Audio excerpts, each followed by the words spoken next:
السلام عليكم أصدقائي الأوفياء، مرحبا بكم في هذا الفيديو بارتي 3 ديال الشابيتر دو كونسوماسيون دو لا ماتير أورغانيك et de l'énergie. شفنا في لابارتي الثانية quand le glucose entre de la cellule il va subir la glycolyse ce qui donne des acides pyruviques.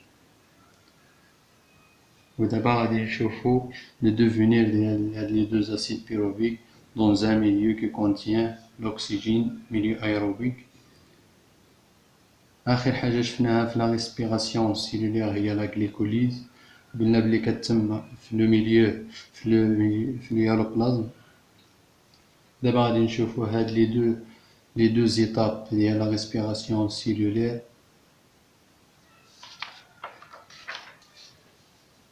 دابا من بعد ما شفنا كيفاش كيتم الانتاج ديال لي دو اسيد بيروفيك انطلاقا من اون موليكول دو غليكوز، هاد لي دو اسيد بيروفيك غادي يدخلوا لينا للميتوكوندري.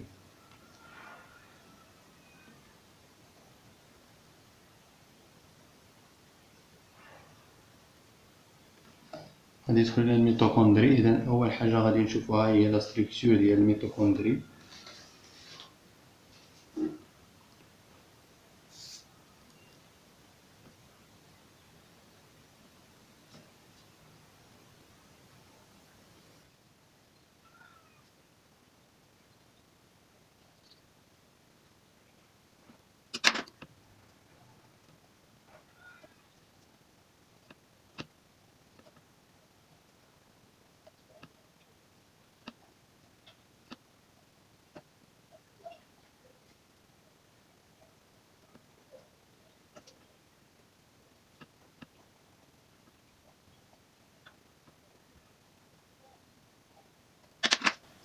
إذا لا ستركتور ديال الميتوكوندري هي كتكون من ممبران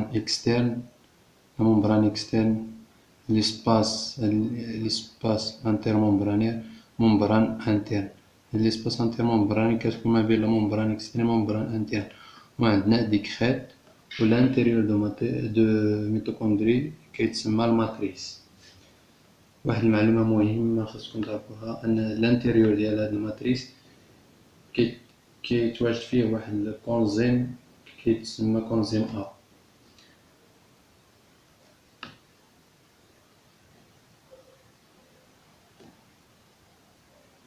l'intérieur de matrice il existe coenzyme A.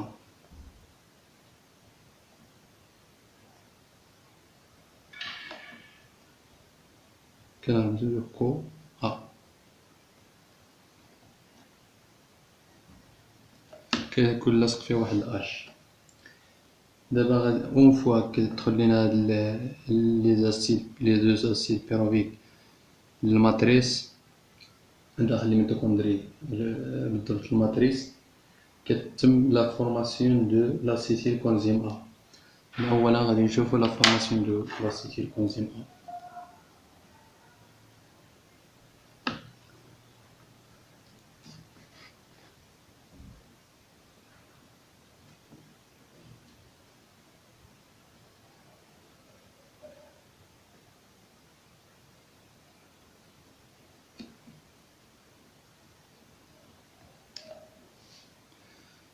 La formation de l'acétylcoenzyme A كتتم داخل الماتريس. عندنا لاسيد بيروفيك، غادي نخدمو على واحد لاسيد بيروفيك و لا ميم شوز با لي زوتر اسيد بيروفيك. السيد بيروفيك سي غادي له H3 COOH دو O et H بلس هذا غادي يتلاقى لينا مع هاد الموليكول ديال كونزيم أ بلس كو أ. كونزيم أ كتعطي لينا لاسيتيل كونزيم أ، كتعطينا الموليكول ديال لاسيتيل كونزيم أ اللي هي الصيغة ديالها CH3 CO كو أ. هاد الموليكول كتسمى اسيتيل كونزيم أ.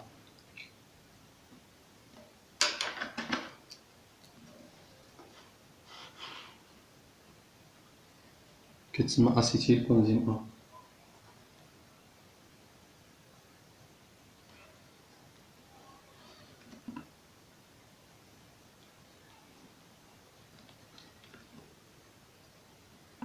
وبين كنرمزو لها اسيتيل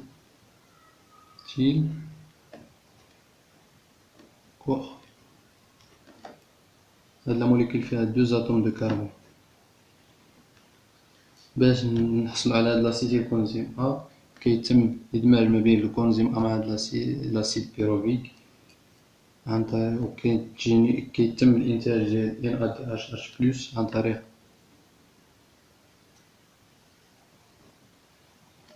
NAD+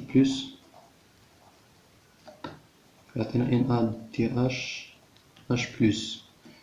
غادي تقول لي منين جاو منين لقى هاد لي H+. عندنا هاد الكونزيم ا كيعطينا واحد H+ مع هاد H+ كيتلاقاو مع NAD+ كيعطينا NADH+.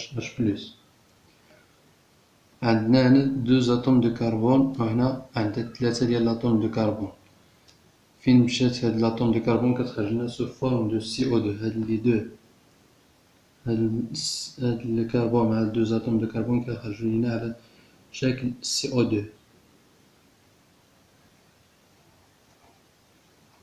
يعني كتم ديكاربوكسيلاسيون. ديكاربوكسيلاسيون يعني غادي يخرج لينا CO2. وكنحصلو على لاسيتيل كونزيم ا عن طريق هاد لا رياكسيون. من بعد ما كنتجو هاد لاسيتيل كونزيم ا داخل الماتريس كندخلو فواحد السيكل كتسمى السيكل دو هاد لاسيتيل كونزيم ا كيدخل فواحد السيكل كتسمى السيكل دو كريبس. نديرو لو سيكل دو كريبس.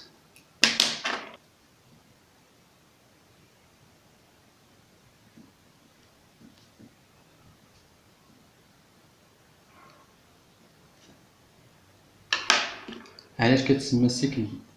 اي حاجه كتسمى سيكل يعني بوين دو ديبار، هي نقطه البدايه هي نقطه النهايه باش تسمى لينا السيكل. يعني غادي نبداو بواحد لا موليكول وغادي نساليو بنفس لا موليكول. غادي نبداو بهاد لاسيتيل كونزيم اللي تم الانتاج ديالو. اسيتيل كونزيم CH3 CO كو ا. غادي يتلاقى لينا مع واحد لا موليكول اللي كاينه في الماتريس. اول حاجه غادي نبدا نبدل لي موليكول لي زاتوم دو كربون، نومبر داتوم دو كربون، حيت ما كيهموناش الاسماء في هاد الشابيتر. ما غاديش يهمونا هاد الاسماء في هاد السيكل دو كريبس. اون فوا هاد لا فورماسيون ديال هاد لاسيتيل كونزيم ا كيتلاقى لينا مع واحد لا موليكول اللي عندها 3 اتوم دو كربون.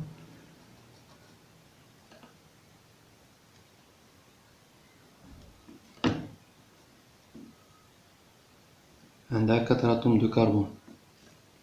هاد لا موليكول عندها 2 اتوم دو كربون. غادي تلاقى مع واحد لا موليكول اللي فيها 4 اتوم دو كربون. غادي تعطينا لا موليكول غادي تعطينا واحد لا موليكول اللي فيها 6 اتوم دو كربون. هاد لا موليكول اللي فيها 6 اتوم دو كربون كتعطي لنا اون اوتر موليكول اللي فيها 5 اتوم دو كربون. من بعد هاد 5 اتوم دو كربون كتولي 4 اتوم دو كربون.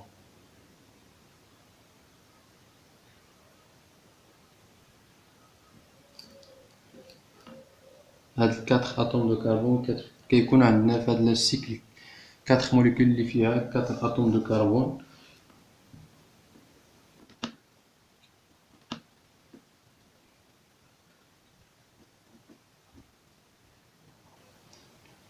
كنرجعو لديك الموليكول الاولى اللي عندنا في الماتريس باش تكون السيكل عباره عن سيكل. حنا عندنا هاد لا موليكول اللي فيها 2 اتوم دو كربون تلاقات مع 4 اتوم دو كربون عطاونا 6. عندنا 5. يعني باش نوقع هنا ديكربوكسيلاسيون، يعني سيخرج لنا واحد لاطوم دو كربون، حيدنا واحد لاطوم دو كربون عن طريق خروج CO2.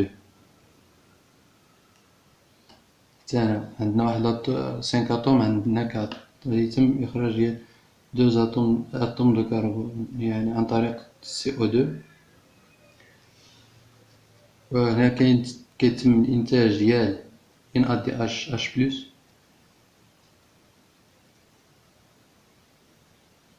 هنا كيتم انتاج ايضا NADH+.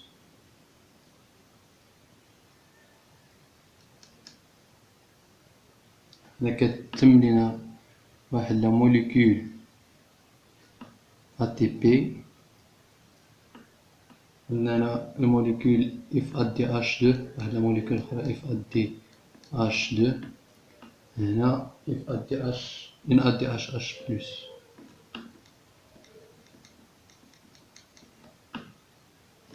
باش يعطينا NADH+، عندنا كيعطينا عن طريق NAD+. هنا NAD+. هنا FAD كيعطينا FADH+. هنا NAD+، عفوا. ها هي السيكل دو كريبس. انا نعطيكم واحد بحال كود باش تعقلوا على هاد السيكل دو كريبس. عندنا NNAFN. هاد لو كود كنديرو باش ندير الاختصار ديال هاد السيكل باش نعقلوا عليها دغيا. واش كيتم الانتاج ديال هاد لي موليكول هاد لي موليكول كيتسماو لي ترونسبورتور دي زاتوم دي بروتون اي دي زيليكترون، دي ترونسبورتور دي زيليكترون اي دي بروتون.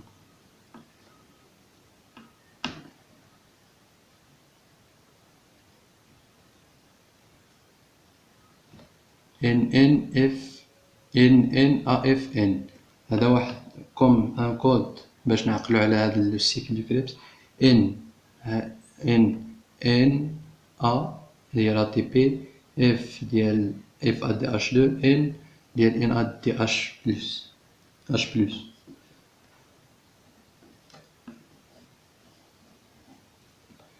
عندنا NADH+ مع FADH2 كيتسماو دي ترونسبورتور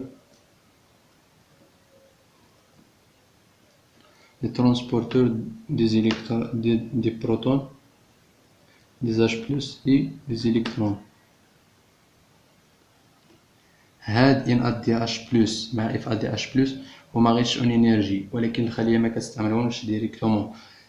كتم واحد ليطاب اخرى، ليطاب لا ديرنيير ايطاب ديال هاد الدرس غادي نشوفوها باش تستخرج منهم لا تي بي. اذا نعاود لكم هادشي باختصار.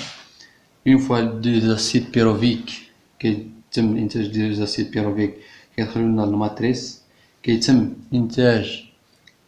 تحويل هاد لي زاسيد بيروفيك اون اسيتيل كونزيم ا par هاد لي رياكسيون.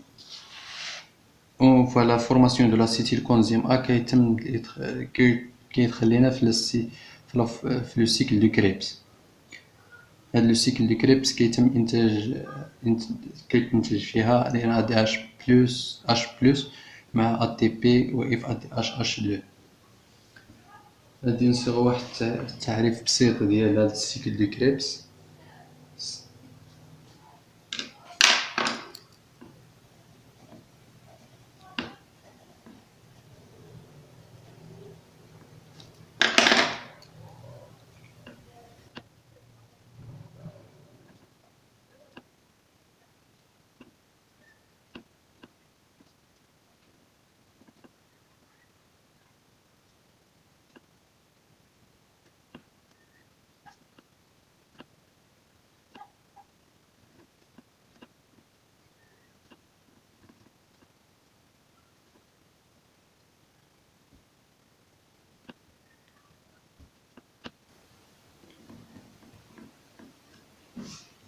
cycle de Krebs se déroule de l'omatrice. هاد cycle de Krebs كتتم في l'omatrice. L'omatrice mitochondriale, le pyruvate, l'acide pyruvique اللي كيتسمى البيروفات subit l'action des enzymes de décarboxylation. كيتم décarboxylation حيت كيتم إخراج لي CO2 يعني décarboxylation et déshydrogénation كيتم déshydrogénation يعني كنحيدو لها لي بروتون H+ selon une chaîne de réaction. إذا وصلنا للنهاية ديال هاد الفيديو، كنتمنى يعجبكم هاد الفيديو. متنساوش تدعمونا بلايك، سبسكرايب وبارطاجيو هاد الفيديو باش تعمل فائدة.